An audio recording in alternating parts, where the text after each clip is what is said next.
Amane noticed a slight blush on Mahiru's ears and was about to comment on it when a familiar, cutesy voice called out from behind. They turned around to see Chitose, who looked dramatically surprised. Wearing a dazed expression, Chitose examined Mahiru and then shifted her gaze to Amane. She noticed their interlocked hands and smiled with satisfaction. "Aha!" she exclaimed, trotting up to them and enthusiastically slapping Amane on the back. "Good morning. So you finally decided to make an appearance, mystery man?" "Shut up," Amane replied, though he couldn't help but smile. "Morning, Mahiru. I see everything went well." Chitose's great mood was evident as she slapped him again, fairly hard, with a wide smile. So far, they had only received looks of curiosity and jealousy from others, so Amane's chest warmed a little at this expression of pure goodwill. "Congratulations, Mahiru. I guess there was some use in me always looking out for you. I used your advice for all sorts of things." "Sure did. Like what to do when Amane was being so obtuse, and so on." "Mahiru?" Amane questioned. "Well, you were really slow to realize." Mahiru admitted, slightly embarrassed. Amane couldn't make much of a counter-argument. It was his fault for stubbornly failing to pick up on the signals she had been sending, so it was no wonder she had consulted with Chitose. "Well, it is Amane we're talking about, after all," Chitose said as she looked him over again. He wasn't too happy about that appraisal. She examined him closely, probably because it was the first time she had ever seen him style his hair properly. "Wow, even so, I think this is the first time I've ever seen Amane all dressed up like Mahiru's mystery man." "What did you call me?" Amane asked. "That's what Itsuki and Yuta called it." You know, you're not at Itsuki's level, but you still look pretty good." Chitose smiled again and whacked him on the back. It was her way of showing that she cared. Amane took this as encouragement and reassurance that he was the same as always, even if his outward appearance had changed, and his lips curled slightly upward.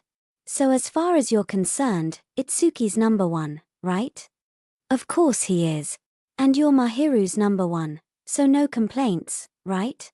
"All right, as long as I'm in that position, I'm happy." Amane was perfectly satisfied as long as Mahiru said he was the most important person to her. He glanced over at Mahiru, who was still holding his hand. She put her face close to his arm and whispered quietly, "Amane is my number one." Maybe she was slightly embarrassed to announce it in front of Chitose, her cheeks flushed a bit. The blushing maiden. "You're so cute, Mahiru. If Amane wasn't here, I'd give you a big hug and shower you with love." Yeah. That's not something to do on the way to school. You can hug her all you want once we get to the classroom." "Huh. Yay. Mahiru, I got permission from your boyfriend. I'm gonna squeeze you tight later." "Ah, okay, sure, just be gentle." Mahiru nodded with bewilderment once it was somehow decided that she was going to get hugged, and Chitose started walking along beside her, grinning from ear to ear. She was probably eager to congratulate Mahiru. Satisfied that the two of them were getting along harmoniously, Amane turned away and started to look around. There were more eyes on them than ever before. "Bet we're going to be hit with a barrage of questions when we get to the classroom." Amane smiled bitterly but made sure the two girls wouldn't see it, as he imagined what would be coming soon in several minutes under a deluge of stares. Once they made it to the school building, they were met with even more looks, and even though Chitose was by their side, the sight of Amane and Mahiru holding hands and walking down the hall naturally attracted a lot of attention. Chitose reacted nonchalantly, "Whoa, you're really the center of attention." But Amane wasn't accustomed to all the staring.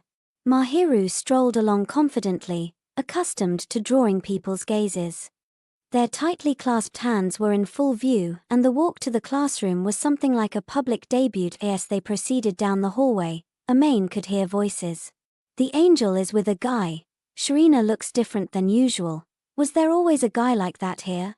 That's a different guy from the one at sports day, isn't it?" Of course, Amane was actually the same boy who Mahiru had pointed out as her important person on sports day.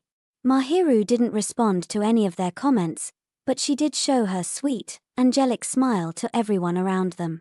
Amane? Mahiru asked. We'll arrive soon. Are you doing all right? Mahiru posed the question as they approached their classroom. We're already showing off that we're dating, and I've prepared myself. I'll be fine. Is that so? Everyone's gonna be so surprised. Chitose interrupted. Imagine, Amane showing up all handsome the Monday after Mahiru made that huge declaration. I was surprised, too. Chitose gave an easygoing smile.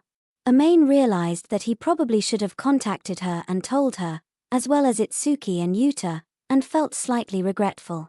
He had put it off because he'd felt awkward about announcing that he and Mahiru had started dating. But looking back, he was sure he ought to have informed the friends who had been looking out for them first. Chitose.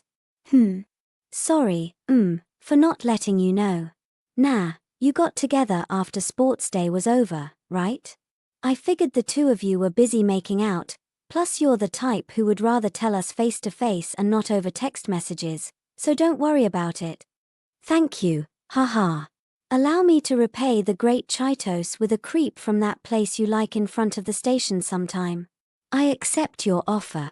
As Amane engaged in some banter with Chitose, he and Mahiru arrived at the door to their classroom.